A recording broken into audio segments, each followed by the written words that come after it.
Munchausen syndrome by proxy. Say that 5 times fast.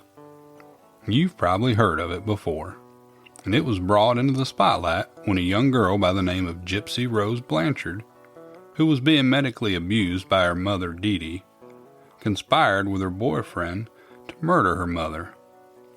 And that case spread like wildfire and has been covered by TV talk shows, true crime documentaries, podcasts, and even social media. But just in case you've never heard of it before, I'll tell you all about it. In 1951, Dr. Richard Asher coined the phrase Munchausen syndrome to describe a disorder in which someone fakes a sickness or illness to gain attention. He took the name from a fictional character, Baron Munchausen, who told wildly embellished tales about his exploits.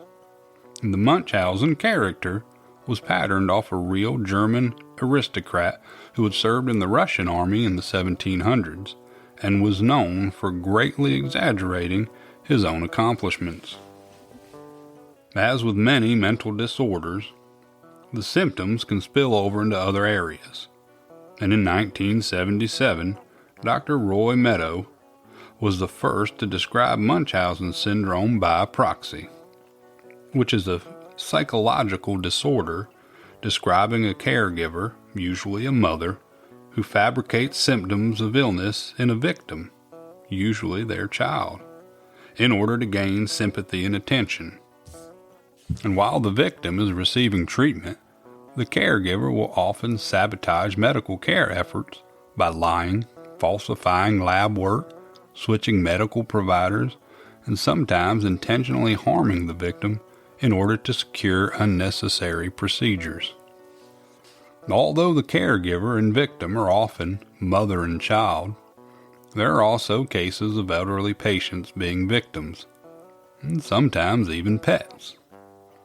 The perpetrator is usually a woman and many times a single mother, and often has some sort of medical training or background, which can make it harder for the abuse to be recognized. And to be sure, the ones who evade suspicion are always pathological liars and master manipulators. While everyone agrees that this is definitely a form of abuse, there's some division about whether it is really a mental disorder.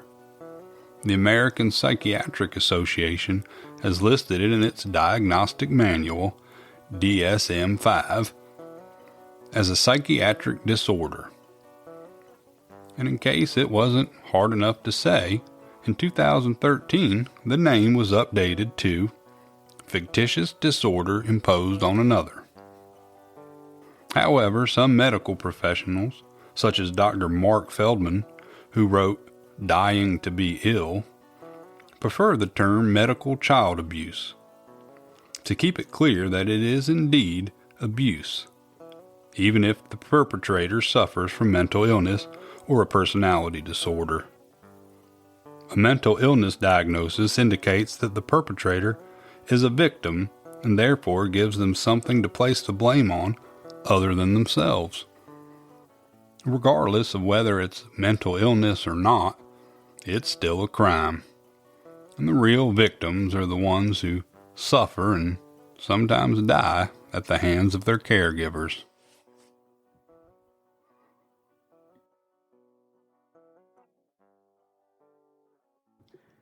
Hey, Darlene. Hey. I'm just going to dive right in with Okay. our story today. And it does involve a child, unfortunately. Okay. In early January 2014, 5-year-old Garnett Spears came down with a fever, headache, stomach ache, typical symptoms of being sick. Mm-hmm. So his mom took him to the doctor, and they couldn't really find anything wrong with him, probably just a stomach bug or something. So Right. they sent him home to watch him for a few days. Well, he had had a lot of medical issues in the past, so it wasn't just like, oh, we'll just send you home. It's only a stomach bug. But they did know, we don't see anything wrong, so we're going to send you home. Unfortunately, shortly after that, he did get sick again. And on January 17th, Garnett began having what appeared to be seizures. Lacey Spears, his mother, claimed that he suddenly began having a headache so severe that he was screaming in pain. Oh. His mother did rush him to the hospital at that point. And because of the seizure-like activity, he was hooked up to an EEG with a video recording to monitor his symptoms. Right. After being admitted to the hospital, he started improving rather quickly. He seemed fine, actually, by the next day. In fact, a video that came from the EEG monitor on that, he is seen sitting up in bed, acting normal, playing a little bit, and looking much better. So the doctors told Lacey that if all goes well, she could expect him to be sent home soon. Good. Well, not good, because that hospital release never came. By the next day, he had taken another turn for the worse. At that point, he was screaming, holding his head, and then he coded blue and wasn't breathing. No. Yeah, it was horrible. They ran tests, obviously, and those tests showed that his sodium level had mysteriously spiked from a normal level that was like around 144 to an alarming 182. And that is a very high level that your body is not normally going to produce on its own. Shortly after that, he was airlifted to a better equipped facility that was close by, the Maria Ferrari Children's Hospital in Valhall, New York. On one phone call with a doctor to update him on the child's condition, the physician can actually be heard on the recording stating that this level of sodium is impossible and to repeat that last test. There's just no way he believed that his sodium was 182. In fact, one person claimed to actually see a doctor confront Lacey when they arrived at the children's hospital, and he questioned her. He told her something's not right, and there's no way your son's body can produce that level of sodium by itself. Oh, okay. Now, did they have cameras in the hospital? Well, when they had set him up with that EEG to monitor his brain activity, that machine actually had a camera, and it was set up. With Lacey's knowledge, it was filming the room. Oh, so she knew that it was, okay. She did know. After Garnett received care with IVs, they were able again to get his sodium levels back down to normal, so he began improving once again. And then, once again, that improvement did not last very long. And this time, when Garnett took another turn for the worse, his condition quickly deteriorated. Sadly, the damage had been done, and he had irreversible swelling of the brain from the high sodium levels. Oh, my gosh. And he was pronounced clinically brain dead January 22nd. That was 5 days after she had first taken him. That is terrible. Yeah, it really is. When he had gone to that first hospital and they thought he was doing better and were going to release him, and then he suddenly got worse, and those sodium levels went up unexplainably, that's when they airlifted him to that children's hospital. That's where he was at when he was pronounced brain dead. Okay, you said that he had not been a healthy child. So do they know what was wrong with him in his past, or was it just these mysterious illnesses? Constant mysterious illnesses. Okay. And I'm going to back up and tell you a little bit about his early life, and we'll talk about that. Okay. So that's a very good question. I'm glad you asked. What Lacey did not yet know is that the authorities and Department of Social Services had been contacted the day before on January 21st. They were already suspicious, but even more so after he seemed to experience the worsening symptoms just after being left alone with his mother. You probably know where I'm going with this. Officers and social workers arrived at the hospital where Lacey was then questioned. Once during that questioning, Lacey told the officers that sometimes her son would play with his feeding tube and could have put something in it. Sounds legit, right? Right. The day after that questioning, when Garnett coded and was pronounced brain dead, authorities acted fast on the information they had. Police officers rushed to get a search warrant for her apartment. When they entered the apartment, they saw a feeding bag hanging from an IV pole, along with several bottles of medicines and vitamins on the table. And they also spotted a canister of salt on the table with those meds. Lacey had told them during questioning that she was still breastfeeding Garnett, and the feeding bag looked like it contained breast milk. At that time, the officers did not take it with them. And he's actually 5 years old at this time. And she's still breastfeeding? She's still breastfeeding him. Lord. Officers were not the only ones who acted quickly, though.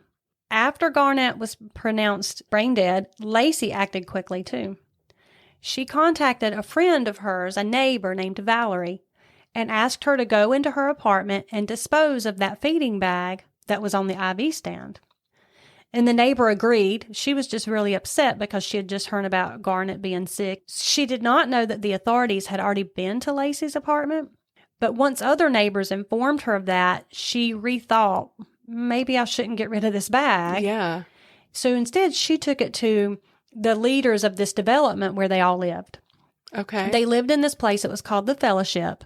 And it was like a compound, for lack of a better word, where elderly people lived. And Lacey was raising Garnett there at this time. If she is not elderly, why was she living there? She had heard about this place from a friend. She had really gotten into like holistic natural stuff. Okay. And since he had some medical problems, she was helping with those elderly patients and stuff like that. So she was kind of like working and living that kind of, it was like a setup for her that was probably less expensive and provided her with a job. But then she could still stay home and take care of her son. Right. Okay. Yes. Valerie, her neighbor, had taken that feeding bag to the leaders of that place called the Fellowship, and then they actually turned it over to the authorities. Oh, good. Yes. Good. Once Valerie informed the police of that call from Lacey wanting her to get the bag, the officers, they actually went back and got they got that one from Valerie, and they went back and retrieved another one that they had seen in the trash bin at her apartment. So now they have 2 bags, and they sent those to be tested. So you're saying the reason they didn't get it the first time was because they thought that it was just bags that she was breastfeeding, using to breastfeed. Okay. Yep, they just thought it was breast milk. Now, Lacey actually denies that she asked her neighbor to dispose of that bag. In the 48-hour special that I watched, she actually says, I didn't do that. I only asked her to check the state of my apartment after it had been searched to see what kind of mess they had left it in. The next day, after the search of the apartment and all of that, little Garnett was taken off of life support and tragically passed away as a result of sodium poisoning. That is the most terrible thing ever. Oh, my goodness. It is. So he was born in 2008, and I had a son born in 2008. And so this story really jumped out at me because I'm like, he would have been 14 and a half now. It really hits home when you can identify with a part of that story. Yes. And so when I read that, it just weighed heavy on my heart. Right. Especially if the mom had something to do with it.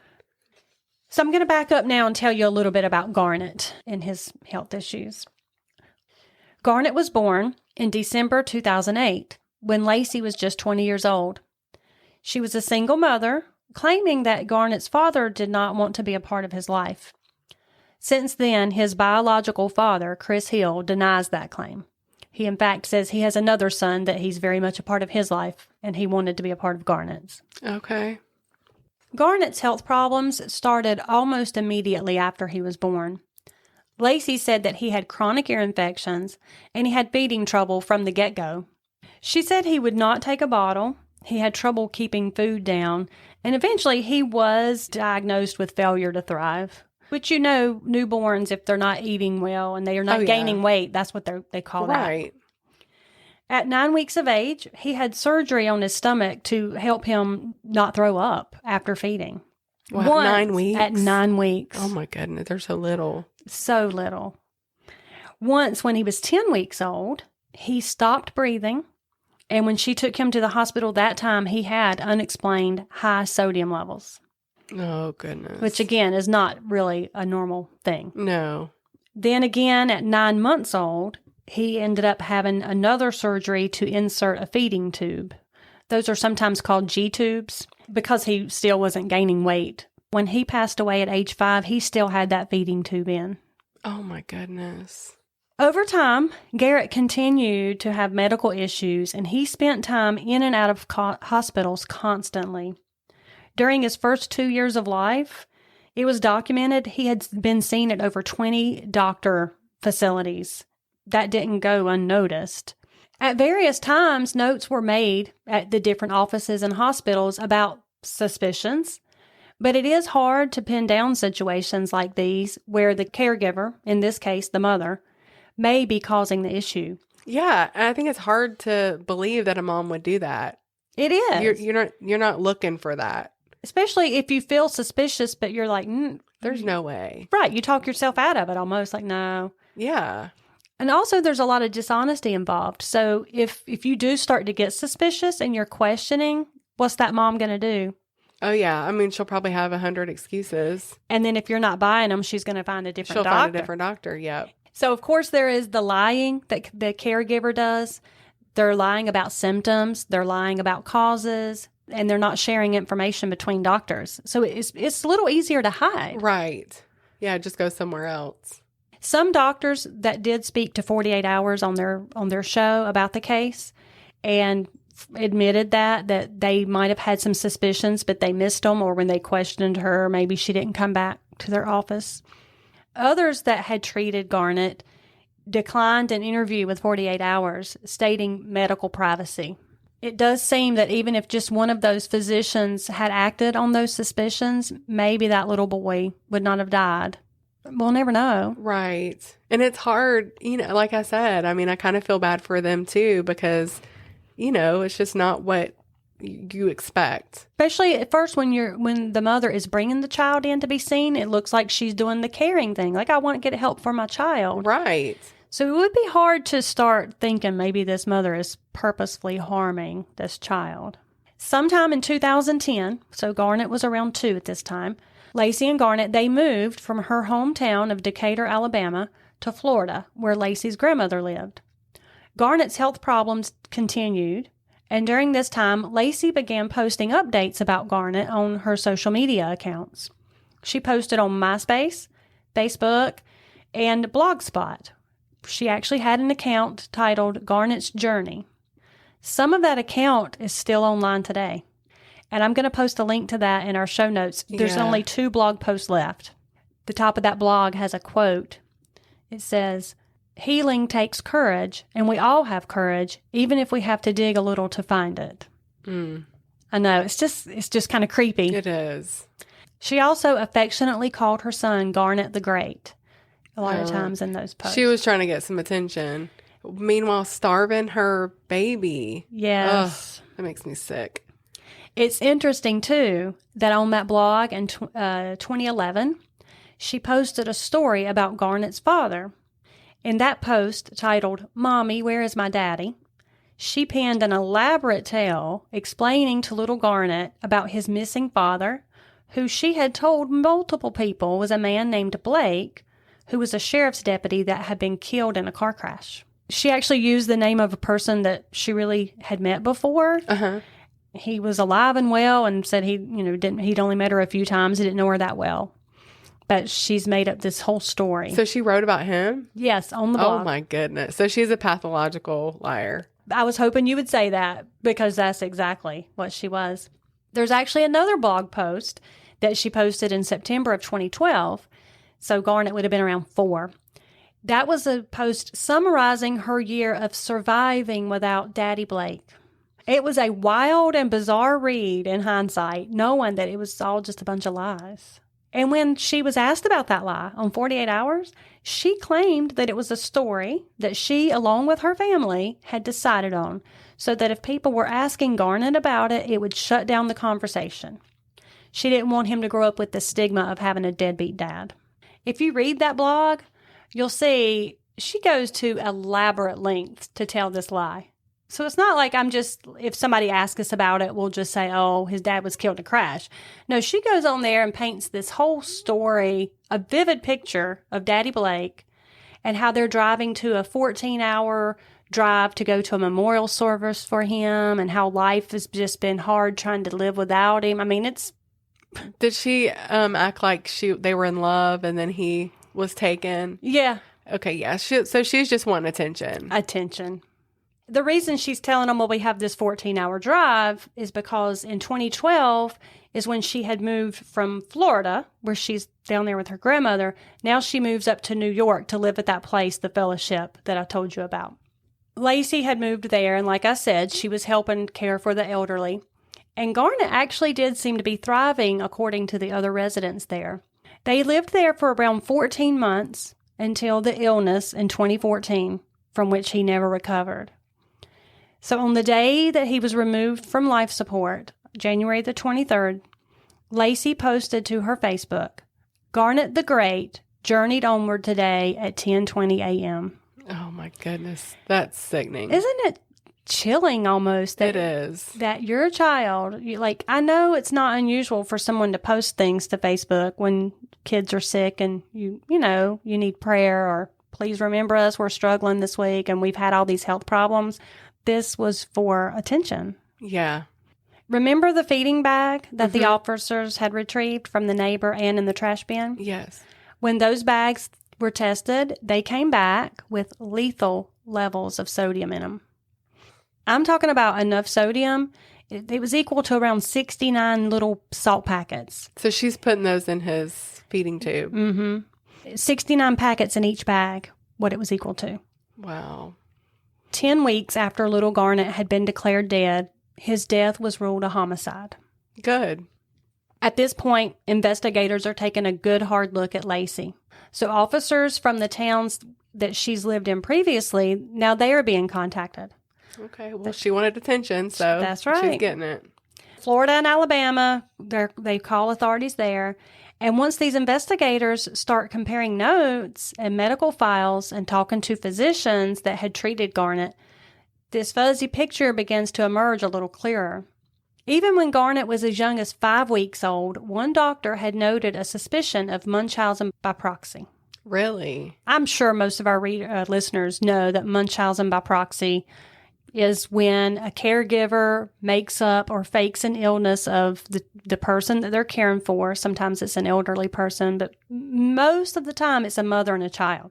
As a matter of fact, the most famous one that I'm sure you've all heard of are Dee Dee Blanchard and her daughter Gypsy Rose. Yes. Oh, yeah. We've heard of that one. Yeah. We'll cover that sometime. We should. Because that story itself was just insane, how it turned out. That's probably the one everybody thinks of when they hear Munchausen syndrome by proxy. But now, even back then, as early as 5 weeks, doctors are suspecting that in this case.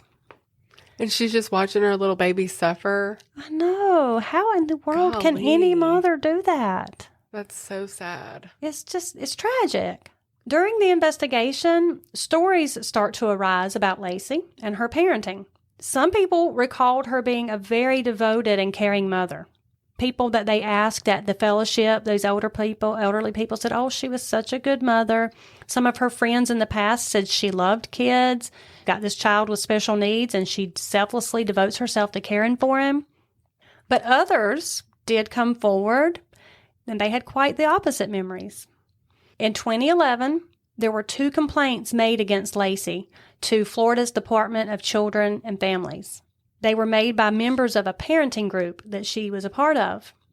One of those complaints alleges that Lacey would slap him until he cried and then begin to love on him. And then the other allegation was that she would take Garnett swimming with his eyes and ears bleeding and would take him on outings while he had high fevers. What? I could find only that statement that she would take him swimming with his eyes and ears bleeding, but I don't know why or how. So I don't know what that was all about. Yeah. Maybe some of our listeners have more knowledge of this story, but I did look in all the resources I could find. I'm just wondering what illness makes your eyes and ears bleed.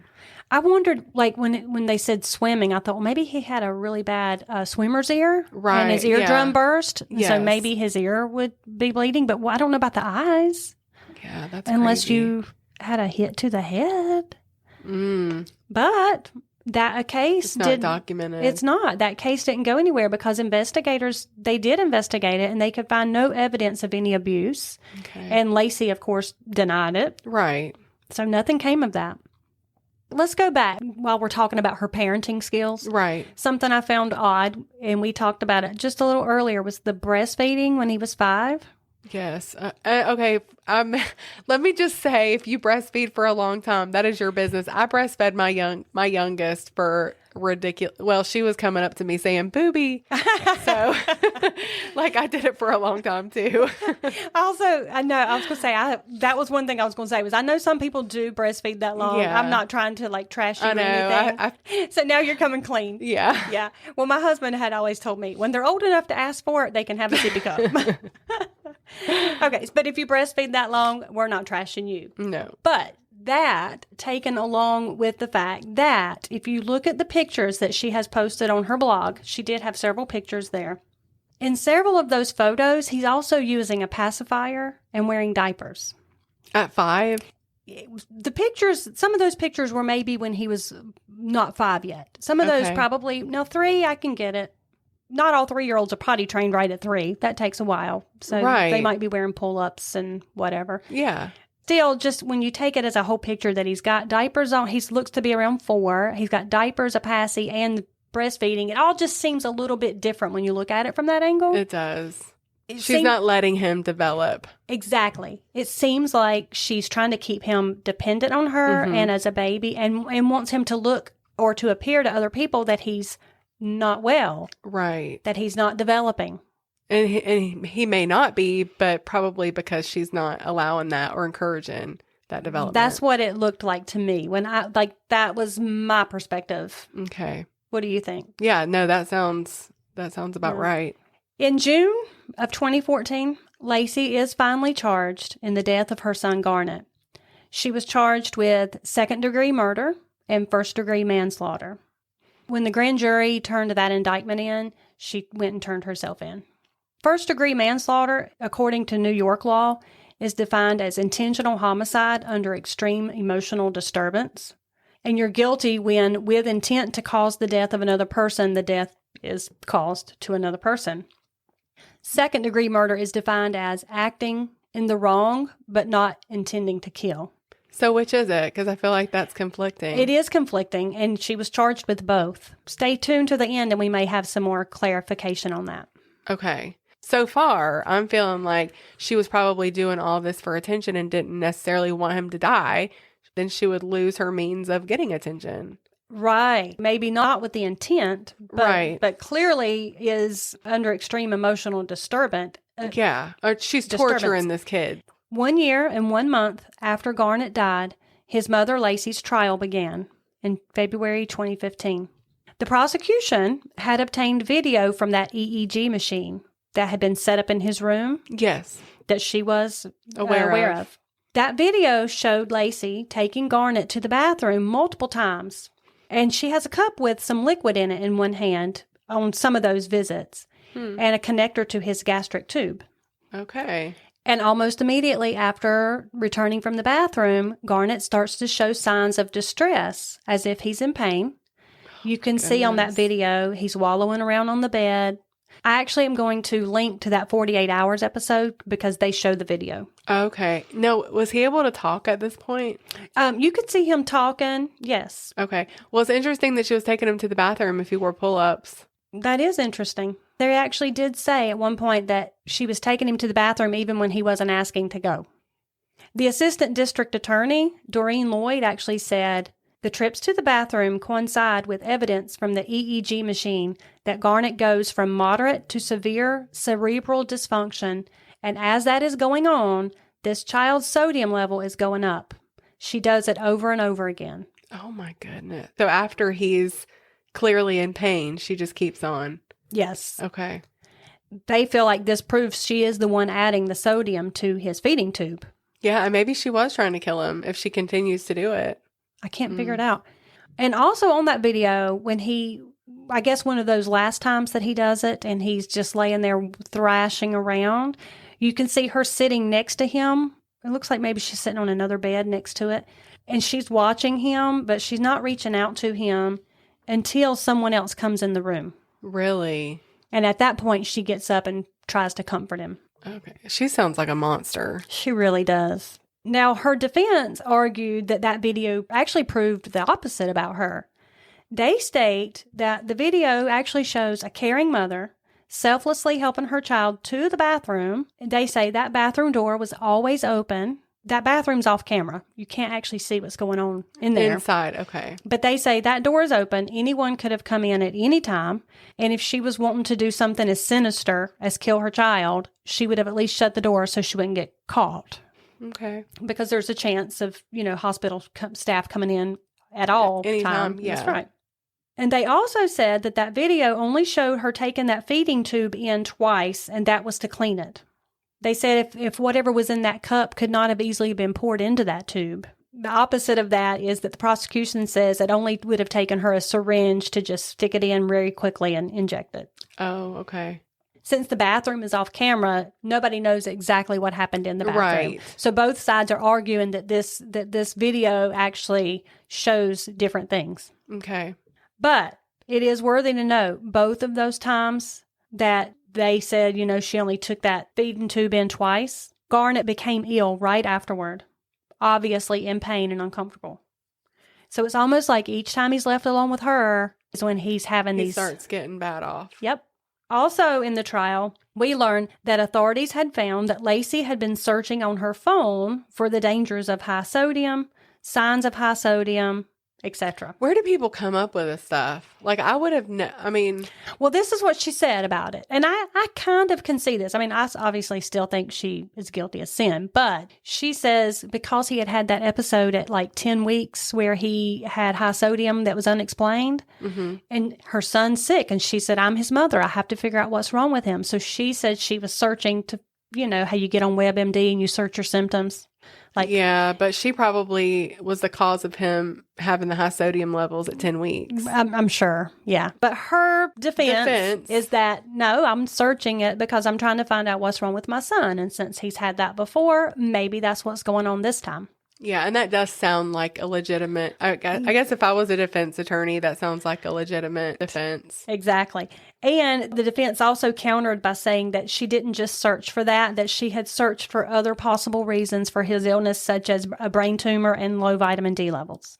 To explain away the 2 feeding bags that had been recovered, the ones that had the high sodium levels in those, the defense said that the lapse in time from which they were found to when they were tested, along with all the hands they passed through, the neighbor, and then they turned it over to the fellowship, and then they turned it over to the cops. They're going to fill it up with sodium? Right, like it sounds crazy to even consider. But they said because of all the hands that it passed through, that left open the possibility of tampering, or that someone else could have done this other than the mother. Please. Exactly. There's no motive. There's absolutely no motive for anybody else. And those same people were not around when he had the high levels at 10 weeks old. Right. All in all, I do think her defense did a good job of trying to explain away those things. Yeah, it sounds like it. They were able to come up with an alternate explanation for almost all the things. And all they have to do, remember, is create reasonable doubt. Yeah, that's true. But the overwhelming big picture was too hard to overcome because those sodium levels were going up under her watch. Right. She also alluded to the fact that it was hospital error. They do treat, when you go in, they give you an IV. An IV has like saline solution in it, and that was causing it. And there was just no way it could have been that much. Okay, well, and also, though, they found proof of that at her house. Right. In those bags. But she says when she took him to the hospital when he got sick that last time, and she said that when he got there, his sodium levels weren't high at first. Mm-hmm. And if she had fed him that out of those feeding bags, they would have been. But again, that's just a matter of maybe it just hadn't shown immediately. Okay. Because it was found in the bag. Right, exactly. When the doctors were caring for him, he would always start to get better until she was left alone with him. The trial went on for a few months, but after the jury convened, it was 3 days before a decision was reached. Lacey Spears was found guilty of second-degree murder, of depraved indifference, murder of a child. Her defense attorneys appealed of that, of course. And they're saying that they don't think the jury understood what depraved indifference, murder of a child meant, because they think she actually was showing that she was not showing indifference. She was trying to get him medical help. She was tending to him, and that she was poisoning him. I know. That's depraved, and that's indifferent. Exactly. And if you said, like, she wasn't over there, like, cuddling, like, taking care of him when he was in a lot of pain. Right. That's indifference. It is indifference. And it's certainly depraved, like you said. That was their excuse when they appealed, but I do think that that's pretty weak. Yeah, oh, yeah. The judge gave her a 20-year sentence. Now, she was facing 25 to life. Okay. He gave her a 20-year sentence, stating that she suffered from a mental illness, Munchausen syndrome by proxy. Mm-hmm. That term actually had not been brought up in trial yet. It was up to her defense team to bring up any mental illness, and they did not. But they didn't want to do that. They actually said that she had been evaluated for it, and she actually said this. She had been evaluated for it and was told she did not have that. Mm. And so they did not bring it up at trial. But then another psychologist that I saw in the 48 Hours video, she said, the diagnosis is not going to come from a doctor. This diagnosis is based on the actions that were brought forth in court. Exactly. And I thought that was a good response. I don't know. I just sometimes feel like there's a mental illness for everything. I was just thinking about that the other day. It's like we can't just call everything a mental illness because it almost gives you a free pass. I think like we were talking about the lady that about the womb raider. Yes. What was her name again? Darcy Pierce. Darcy Pierce. And, talking about this lady, I think these women like attention. Mm-hmm. And I think they're willing to go to whatever lengths. They're pathological liars. They're very selfish.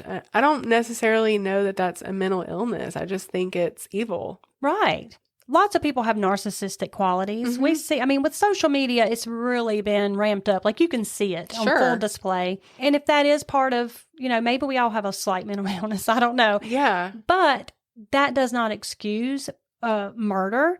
Lots of people have these symptoms and they don't murder people. We're still responsible for our actions. We are. No matter what. I had always told my kids, if they're having a bad day, like, I'm sorry they're having a bad day, but they're not going to come in and, like, beat the crap out of their brother or sister. Right. Or talk back to me. No, you're responsible for your actions regardless. Your actions and your reactions. Absolutely. And so even if she has this disorder, I do think it's bound up in narcissistic qualities. Yes. Pathological lying. She obviously was a very established liar. I'll tell you a little story about that in a minute. Again, none of that it does not excuse the choice that she made to commit a crime, and not just any crime, but to kill her own child. Right. Even if her intent wasn't to kill, she didn't stop. No. And she was watching him suffer. And it is interesting that she continued to do it. Like, I guess the prosecution said she did it more than once that day, right? Yes. So they think that it happened twice on that hospital visit. Maybe she was at that point trying to kill him because that would be the ultimate attention getter. Yeah, until and she apparently didn't care about him. They did talk about her posting it all on social media. And again, we do post everything on social media these days. That's not unnatural. But just the elaborate links that she went to make up those lies for social media. Right. Good grief. That's she pretty loved to make herself a victim. She did. Like, even with her supposed, the baby's daddy and all that. That wasn't even the baby's daddy. Right. Here's one thing. This was the story. Another time of her lying. This was before she had Garnett. She had a friend that she had met when she was young, probably just out of high school, somewhere between 18 and 20. This friend has a child, and she tells her, I can babysit for you anytime if you need me to. So she was babysitting for the friend a lot, and maybe increasing a little bit more and a little bit more. But the friend is one day out with her child, and another friend from church comes up and says, you've got Lacey's baby. And she's like, no, this is my baby. My goodness. So apparently she'd been telling people that was her child. Wow. So those kinds of lies. Yeah. There was something wrong with her. Definitely. But I don't necessarily know that it's a mental illness. I feel like everything that's like wrong, everything that's like sinful, we just want to slap a label. We're giving him an excuse. Mm-hmm. And why can't we just say, no, that's sinful. That comes from your heart. That's wicked. And I do wonder about that Munchausen by proxy, because they do say it's a mental illness. It's crazy to be sure, but I've read about women poisoners over the years who did the same thing for the same reasons. And it doesn't seem like she differs very much from them. And we wouldn't say that they had much, whatever that is. Yes. We would say they're murderers. Yes. That is very true. Very true. that concludes my episode today. Oh, that was good, but so sad. Very, very sad. Those were some hard times. They sure were. Now, I know we've all asked ourselves the same questions. Am I going crazy? Have I lost my mind? Is there something wrong with me? Well, the fact that you spend hours on end listening to other people talk about murder would indicate that the answer's probably yes. And unfortunately, telling everybody you know, and a few people you don't, to check out hard times and true crimes won't help you with your mental health. But it will guarantee that you're not the only fruit in the basket. Till next time, goodbye.